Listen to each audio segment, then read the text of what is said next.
பெண் குழந்தை பிறந்து 30 நாள் தான் ஆச்சு. அதனால என்ன டைரக்டா என்னால ஃபீல்டுக்கு போக முடியல.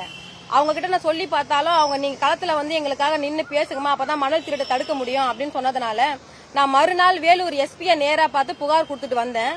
புகார் கொடுத்து வந்ததுக்கு அப்புறம் இது அதே நம்பர் தான் இப்ப வச்சிருக்கிறேன் தொலைபேசி எண்ணு. புகார் கொடுத்து வந்தது பிறகு மறுநாள் காலையில எனக்கு வந்து ஒரு வாட்ஸ்அப் கால் வருது. அதுல வந்து போலீஸ் யூனிஃபார்ம்ல ஒரு நபர் எனக்கு தொடர்பு கொள்றாரு. அப்ப தொடர்பு கொள்றப்ப வந்து இந்த மாதிரி புகார் கொடுத்திருக்கீங்க, என்ன சம்பந்தமா என்ன கேக்குறாங்க. நான் அந்த மணல் திருட்டு சம்பந்தமா வேலூர் எஸ்பி கிட்ட புகார் கொடுத்தேன். அந்த புகார் சம்பந்தமான டீட்டெயில வந்து உங்களுக்கு அந்த வீடியோ யார் எங்க மணல திருடுறாங்கன்ற தகவலையும் இல்ல நேர்ல வந்து கூட நாங்க எங்க இயக்கத்து தம்பிகளை அனுப்பி நாங்க சொல்றோம் அப்படின்னு சொன்ன உடனே அப்படியான்னு கேட்டு வச்சுட்டாரு. மறுபடியும் வாட்ஸ்அப் கால்ல நான் டைரக்ட் கால்ல சொல்றேன். அவர் வாட்ஸ்அப் கால்ல வராரு. யாரு இந்த டிசி அதிவீர பாண்டியன் வந்து என்ன கேக்குறாரு, உங்க பேர் என்னமா? நான் வீரலட்சுமி அப்படின்றேன். இவ்வளவு இளமையா இருக்கிறீங்க, அழகான தோற்றத்துல இருக்கிறீங்க, நீங்க எதுக்கு அரசியலை தேர்ந்தெடுத்தீங்க?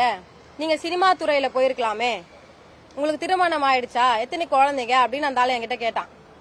நானே எனக்கு குழந்தை பிறந்து 30 நாள் ஆகுது. சரி, ஏதோ நான் சின்ன யங்கான வயசுல எல்லாரும் என்ன கேட்பாங்க, இந்த வயசுல அரசியல்ல வந்திருக்கேன், என்னம்மா உங்களுக்கு ஈடுபாடுன்னு கேட்பாங்க. அந்த பேச்சுல என்ன பேசுறான் அப்படின்னு சொல்லிட்டு நானும் தகவலை சொன்னேன். அதுக்கு அடுத்தது என்கிட்ட சொல்றான், அந்த அரக்கோணம் பகுதியில எல்லாம் வந்து மணல் திருட்டு அந்த மோசடி கும்பலை பத்தி பெருமையா பேசுறாப்ல. அவங்களெல்லாம் வந்து எங்க காவல்துறைக்கு அவங்க வந்து பணம் கொடுக்கறாங்க, கட்டிங் கொடுக்கறாங்க. நீங்க அமைதியா இருங்க, போராட்டம் எல்லாம் பண்ணாதீங்க. நீங்க அமைதியா இருந்தீங்கன்னா எங்களுக்கு கொடுக்கறவங்க உங்க இயக்கத்துக்கும் நாங்க பணம் கொடுக்க சொல்றேன். அப்படி இல்லைன்னா என்னோட கேம்ப் ஹவுஸ் வந்து வேலூர்ல இருக்கு, வேலூரோ சம்திங் எங்க அரக்கோணம் சைடு சொல்றான். அங்க நீங்க வாங்க, தனியா வாங்க, எனக்கு குழந்தை இருக்குன்னு சொல்றேன், திருமணம் ஆயிடுச்சுன்னு சொல்றேன்.